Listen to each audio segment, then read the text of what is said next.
লড়াই শুরু হয়েছে তথ্যের সাথে, মিডিয়ার সাথে, শুরু হয়েছে প্রচার যন্ত্রের সাথে লড়াই। এই লড়াই প্রযুক্তির লড়াই, বিজ্ঞানের লড়াই, চিন্তার লড়াই। এই লড়াইয়ে মুসলমানদেরকে ঐক্যবদ্ধভাবে এই লড়াইয়ের মোকাবেলা করতে হবে। এই লড়াইয়ে আমরাই জিতবো ইনশাআল্লাহ।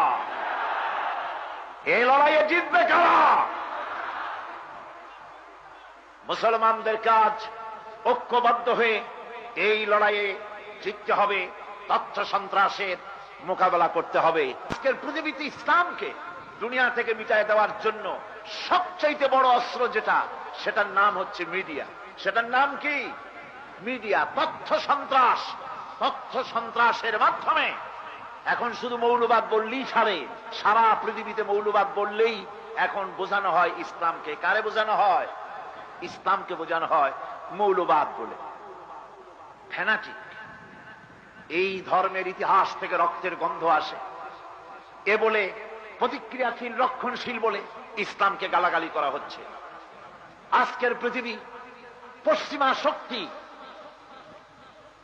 কমিউনিজমের পতনের পরে, সমাজতন্ত্রের পতনের পরে সারা পৃথিবীর খ্রিস্টান, ইহুদি, মুশরিক, নাস্তিক সব ঐক্যবদ্ধ হয়ে মুখোমুখি হয়েছে আজ ইসলামে।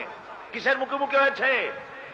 ইসলামী পুনর্জাগরণ, ইসলামের পুনরুত্থান তাদেরকে শঙ্কিত করেছে। সেই যারা ইসলামকে মৌলবাদ বলে গালি দেয়, ইসলামকে যারা সাম্প্রদায়িক বলে গালি দেয়, তার থেকে আমাদের দেশের বুদ্ধিজীবীরাও বাদ নন।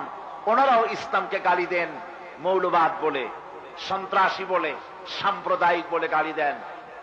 ইসলামে মৌলবাদ বলতে কিছু নাই, সাম্প্রদায়িকতা বলে কিছু নাই। ইসলামে আছে উদারতা, আছে ভালোবাসা, আছে সহমর্মিতা।